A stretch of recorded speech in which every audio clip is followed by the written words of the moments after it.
Assalamualaikum warahmatullahi wabarakatuh. Nama saya Andi Muhammad Arik dengan nomor induk mahasiswa A1M2 19001. Saya akan menjelaskan rencana pelaksanaan pembelajaran saya untuk memenuhi tugas mata kuliah micro teaching. Untuk sekolah yang saya ambil yaitu SMP Negeri 2 Unaha, di mana saya menjadi salah satu alumni di sekolah tersebut. Untuk mata pelajarannya yaitu mata pelajaran bahasa Inggris. Untuk kelas dan semesternya itu kelas 7, semester 1 atau semester ganjil. Dalam judul babnya saya mengambil bab 7 dengan judul I'm Proud of Indonesia. Materi pokok dalam RPP saya yaitu memberi dan meminta informasi terkait deskripsi orang, binatang, dan benda. Untuk alokasi waktu di RPP saya itu 2 kali 40 menit untuk satu kali pertemuan, di mana 40 menit tersebut adalah jam standarnya sekolah menengah pertama atau SMP dalam 1 jam pelajaran. Jadi totalnya adalah 80 menit.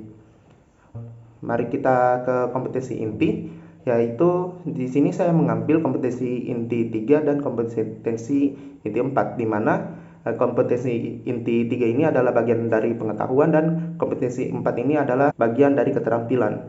Nah, di sini untuk kompetensi inti 3-nya yaitu memahami pengetahuan berdasarkan rasa ingin tahunya tentang ilmu pengetahuan, teknologi, seni budaya terkait fenomena dan kejadian tampak mata. Untuk kompetensi inti 4-nya yaitu mencoba mengolah dan menyaji dalam ranah konkret dan ranah abstrak sesuai dengan yang dipelajari di sekolah dan sumber lain yang sama dalam sudut pandang atau teori. Untuk kompetensi dasarnya itu ada 2, yaitu 3.7 dan 4.7. Kenapa 4.7? Karena sesuai dengan chapter yang saya ambil di dalam buku rujukan saya, yaitu di chapter 7. Untuk kompetensi dasarnya untuk 3.7 yaitu membandingkan fungsi sosial, struktur teks, dan unsur kebahasaan beberapa teks deskriptif, tulisan dan tulis dengan memberi dan meminta informasi terkait dengan deskripsi orang, binatang, dan benda. Sangat pendek dan sederhana sesuai dengan konteks penggunaannya. Yang untuk 4.7 yaitu teks deskriptif. Sedangkan indikator untuk 3.7 itu cuma satu, yaitu membandingkan fungsi sosial, struktur teks, dan unsur kebahasaan beberapa teks deskriptif, lisan, dan tulisan.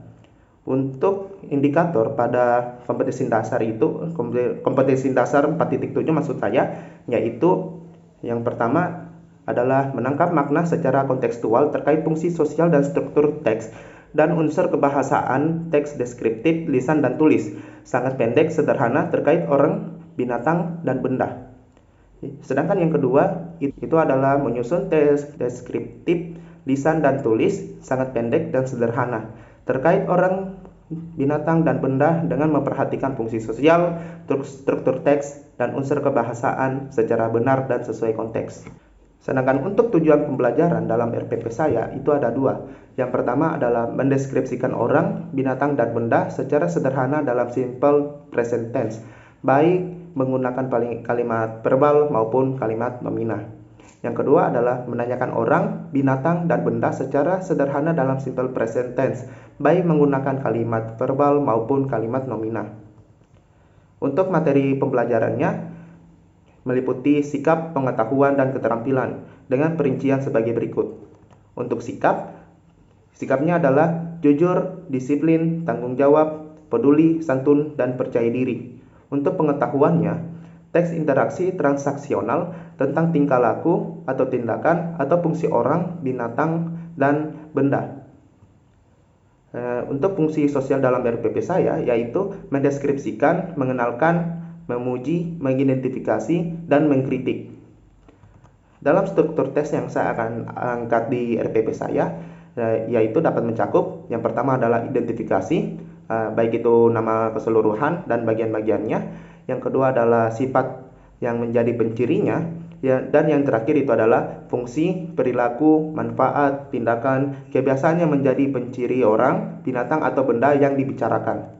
Untuk unsur kebahasaan yang akan saya angkat dalam RPP saya yaitu yang pertama adalah kalimat deklaratif, baik itu positif ataupun negatif, dan interrogatif sentence. bisa berupa yes no question atau WH question dalam simple present tense. Yang kedua adalah nomina singular dan plural dengan atau tanpa a, the, this, those, my, their, dan sebagainya. Dan yang terakhir itu adalah ucapan, tekanan kata, intonasi, ejaan, tanda baca, dan tulisan tangan. Sedangkan untuk topik yang saya akan angkat di dalam RPP saya yaitu yang tingkah laku, tindakan, fungsi orang, binatang, benda yang terdapat di rumah, sekolah, dan lingkungan sekitar siswa yang dapat menumbuhkan perilaku yang termuat di kompetisi inti saya. Untuk bagian keterampilannya itu adalah komunikasi lisan dan tulisan tentang tingkah laku, tindakan, fungsi orang, binatang, dan benda. Lanjut pada metode pembelajaran. Untuk model pendekatan yang saya akan pakai di sini adalah pendekatan saintifik. Dan model pembelajarannya adalah discovery learning. Untuk metode saya mengambil beberapa metode di sini. Yang pertama adalah demonstrasi, kedua latihan atau drill, yang ketiga adalah pemberian tugas, yang keempat adalah tanya jawab, yang kelima adalah diskusi, yang keenam adalah ceramah, dan yang terakhir adalah metode cerita. Untuk media pembelajaran saya akan menggunakan media audio visual dan PPT PowerPoint. Untuk alat atau bahannya yaitu ada whiteboard atau papan tulis putih, spidol, buku, laptop, pengeras suara atau loudspeaker, dan proyektor. Untuk sumber belajar saya menggunakan buku penunjang kurikulum 2013 mata pelajaran bahasa Inggris When English Rings the Bell untuk kelas 7 dari Kemendikbud revisi tahun 2017 atau tepatnya di bagian chapter 7. Yang kedua adalah kamus bahasa Inggris sebagai sarana siswa untuk menerjemahkan. Kenapa saya menggunakan kamus? Itu karena untuk jaga-jaga jika ada seorang siswa yang tidak mengetahui arti dari kosakata bahasa Inggris. Jadi siswa dapat menggunakan kamus bahasa Inggris. Yang ketiga adalah pengalaman peserta didik dan guru. Lanjut ke langkah-langkah pembelajaran. Di sini saya membagi tiga bagian. Yang pertama adalah kegiatan pendahuluan, kegiatan inti, dan kegiatan penutup. Untuk kegiatan pendahuluan itu durasinya 10 menit dan untuk kegiatan intinya itu berdurasi 60 menit dan kegiatan penutup itu berdurasi 10 menit. Nah, untuk kegiatan pendahuluan itu saya bagi lagi menjadi 3. Yang pertama adalah orientasi, yang kedua adalah motivasi, dan yang ketiga adalah apresiasi. Untuk orientasi, yang guru lakukan adalah yang pertama, membuka pertemuan dengan melakukan pembukaan dengan salam pembuka, memanjatkan syukur kepada Tuhan Yang Maha Esa, dan berdoa untuk memulai pembelajaran. Yang kedua adalah memeriksa kehadiran peserta didik sebagai sikap disiplin. Yang ketiga adalah memastikan kesiapan siswa dalam menghadapi pembelajaran, termasuk mengecek kondisi kelas. Yang keempat adalah guru membuka PowerPoint materi yang akan diajarkan. Yang untuk bagian kedua yaitu motivasi. Yang guru lakukan yang pertama adalah menyiapkan fisik dan psikis peserta didik dalam mengawali kegiatan pembelajaran dengan memberikan ice breaking. Yang dimaksud dengan ice breaking di sini adalah perilaku untuk mencairkan suasana di kelas untuk menghindari ketegangan antara siswa dengan siswa dengan guru maupun kebalikannya. Jadi dengan ice breaking itu suasana kelas akan menjadi lebih rileks atau lebih tenang. Yang kedua yaitu memberikan motivasi kepada siswa. Untuk bagian persepsinya, yang pertama itu adalah menanyakan seputar materi yang telah lalu. Yang kedua, mengaitkan pelajaran yang akan dilakukan dengan kehidupan nyata peserta didik. Yang ketiga adalah menyampaikan tujuan pembelajaran pada pertemuan yang akan berlangsung. Dan yang keempat, membagi siswa dalam kelompok kecil dengan cara menghitung angka 1 sampai 3. Siswa yang mengucapkan 1 akan masuk ke kelompok 1, begitupun dengan kelompok 2 dan kelompok 3.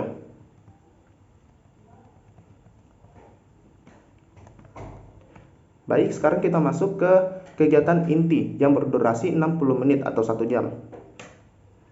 Ada beberapa sintak model pembelajaran yang saya angkat di sini, yaitu yang pertama adalah mengamati dan menanya. Di sintak ini, yang pertama adalah untuk kegiatan pembelajarannya. Yang pertama, siswa bermain peran melaksanakan percakapan tentang deskripsi buku Edo, deskripsi rumah Lina, percakapan tentang sepatu, percakapan tentang t-shirt. Sehingga pada akhirnya siswa secara terbimbing menyatakan ulang deskripsi tentang keempat benda tersebut di atas berdasarkan isi percakapan yang telah dilakukan oleh siswa tersebut. Untuk sintasi kedua, yaitu sintaks yang kedua maksud saya yaitu mengumpulkan informasi atau mencoba.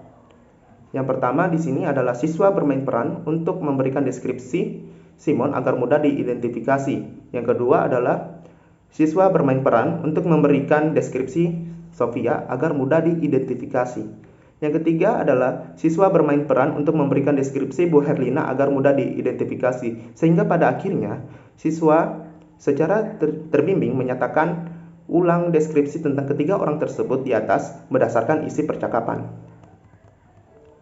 Sintasi yang berikutnya yaitu adalah menalar atau mengasosiasi.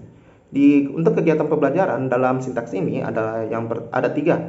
Yang pertama adalah siswa memainkan peran untuk mendeskripsikan orang atau binatang untuk memuji atau membanggakan.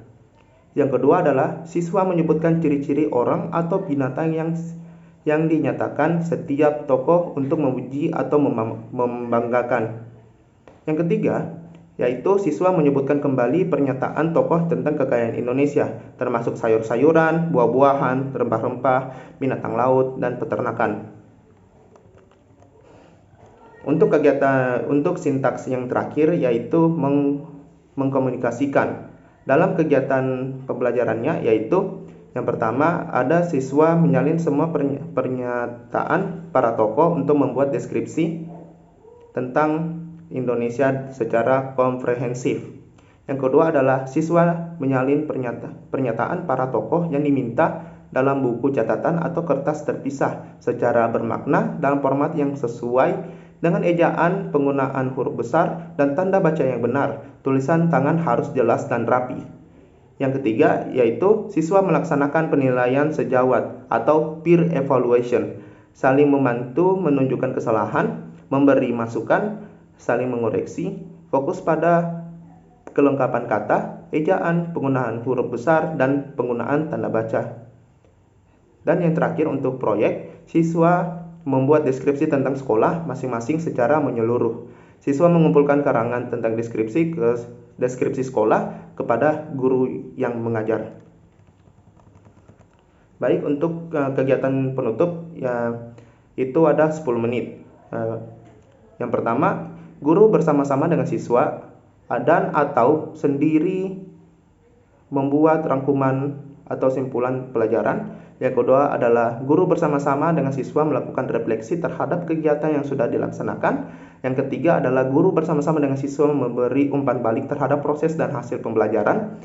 Yang keempat adalah guru melakukan penilaian terhadap kegiatan yang sudah dilaksanakan secara konsisten dan terprogram. Yang selanjutnya adalah guru memberikan tugas untuk diselesaikan di rumah. Selanjutnya, guru merencanakan kegiatan tindak lanjut dalam bentuk pembelajaran remedi, program pengayaan, layanan konseling, dan atau memberikan tugas, baik tugas individual maupun kelompok sesuai dengan hasil belajar siswa. Yang selanjutnya yaitu guru menyampaikan rencana pembelajaran pada pertemuan berikutnya. Selanjutnya, guru mengakhiri pelajaran dengan membaca doa. Dan yang paling terakhir adalah guru mengucapkan salam kepada siswa yang sebelum keluar kelas.